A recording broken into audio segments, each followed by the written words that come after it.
limitations of accounting। तो जैसे हर चीज के कुछ बेनिफिट्स होते हैं, ऐसे ही हर चीज की कुछ लिमिटेशंस भी होती हैं। ठीक है, तो अब हम लिमिटेशंस कर रहे हैं इस पे। सबसे पहले है ओमिशन ऑफ क्वालिटेटिव इंफॉर्मेशन। ये मैंने पहले भी बताया था आपको कि जो अकाउंटिंग है उसमें सिर्फ वही ट्रांजेक्शन्स आती हैं जिनको हम किस में एक्सप्रेस कर सकते हैं, मनी में। ठीक है, जैसे हमने फर्नीचर परचेज किया 50,000 का, इसकी वैल्यू है। सेल किया 30,000 का, वैल्यू है। ठीक है, लैंड खरीदी, बिल्डिंग खरीदा, पंखा खरीदा, ट्यूब खरीदी, इन सब की क्या है, एक वैल्यू। लेकिन अगर बिजनेस में कोई एक अच्छा एम्प्लॉय छोड़कर चला जाता है, ठीक है, जैसे मैंने पहले भी एक एग्जांपल दिया था कि एक अच्छा टीचर है आपका मैथ्स का, अकाउंट का, बिजनेस का, किसी का भी, वो छोड़कर चला गया, तो इसकी कोई भी वैल्यू नहीं है, तो इसको हम रिकॉर्ड। हालांकि इससे इफेक्ट पड़ेगा, बच्चों के ऊपर इफेक्ट पड़ेगा जो इतने टाइम से अच्छा स्टडी कर रहे हैं।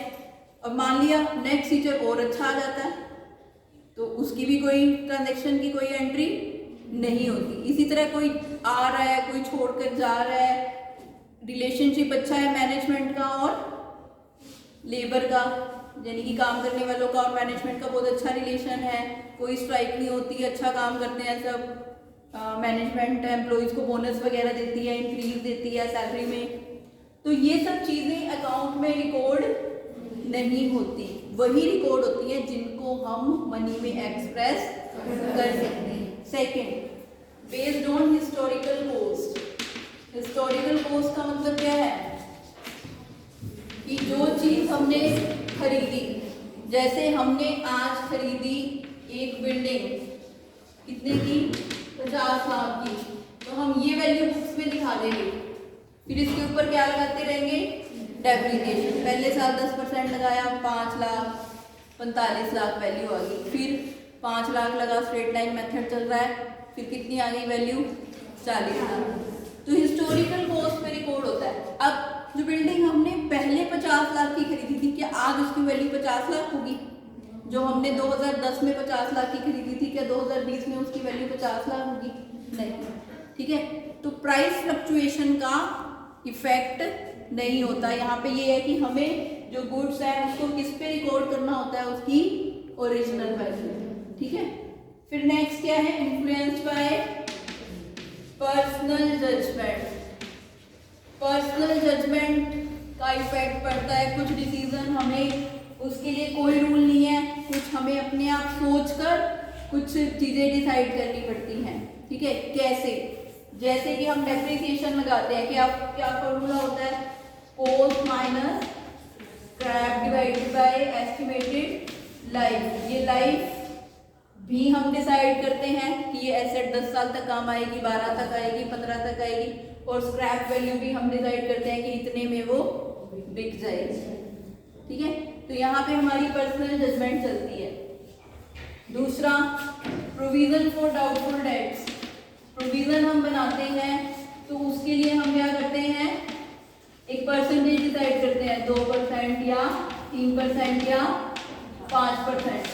इतने डेटर्स हमें पैसा नहीं देंगे, हो सकता है, तो ये भी हम खुद ही डिसाइड कर रहे हैं, उसके लिए कोई रूल नहीं है। हर बिजनेस का अलग अलग एक्सपीरियंस होगा, वो उसी के हिसाब से क्या करता है, डिसाइड। ठीक है, उसके बाद नेक्स्ट क्या है, नेक्स्ट है based on accounting concepts and convention. तो अकाउंटिंग कुछ कॉन्सेप्ट पे बेस्ड है, आपको पता है, गोइंग कंसर्न कॉन्सेप्ट है, ठीक है, और भी बहुत सारे कॉन्सेप्ट्स हैं, और कुछ कन्वेंशंस भी हैं, वो आगे चैप्टर आएगा। ठीक है, तो अब कुछ कॉन्सेप्ट्स हैं, जैसे गोइंग कंसर्न कॉन्सेप्ट है आपका, तो वो उन कॉन्सेप्ट के अकॉर्डिंग ही हमें चलना है। कुछ कन्वेंशंस है, जैसे प्रिंसिपल ऑफ कंजर्वेटिज्म है, वो क्या कहता है कि फ्यूचर में होने वाले लॉसेस के लिए तो हमने आज ही लिखना है, लेकिन इनकम्स को तभी लिखना है जब वो एक्चुअल में रिसीव होंगी।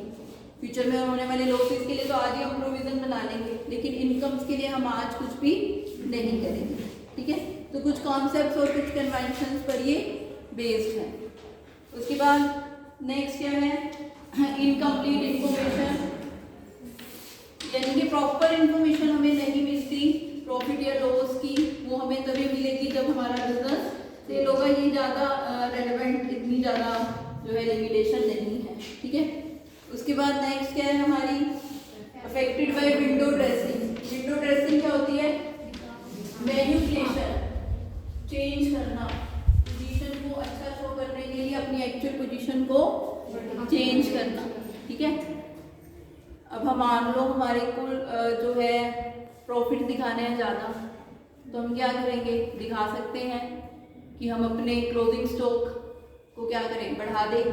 क्लोजिंग स्टॉक बढ़ गया तो अपने अभी क्रेडिट साइड ज़्यादा होगी तो क्या दिखेगा, प्रॉफिट, ठीक है। या परचेजेस को ना दिखाएं, जो एंड में हमारी परचेजेस है उनको नेक्स्ट ईयर की परचेजेस दिखा दें।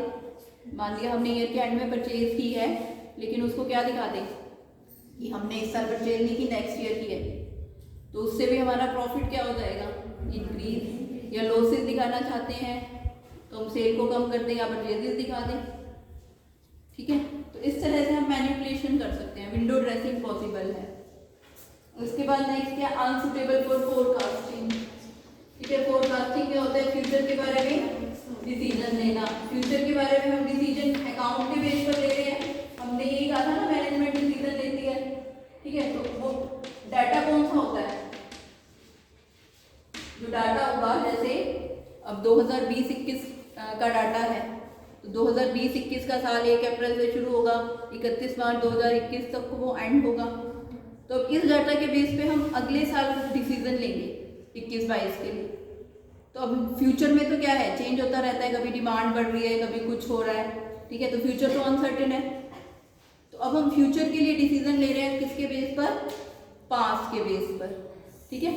तो ये कहता है कि वो फोरकास्टिंग आपकी प्रॉपर नहीं है, लेकिन ऐसा भी कुछ नहीं है, हमें डिसीजन तो लेना ही पड़ेगा पास्ट डाटा को, तो फ्यूचर तो है ही अनप्रिडिक्टेबल, ठीक है। तो इस तरह से ये आपकी क्या है, लिमिटेशन।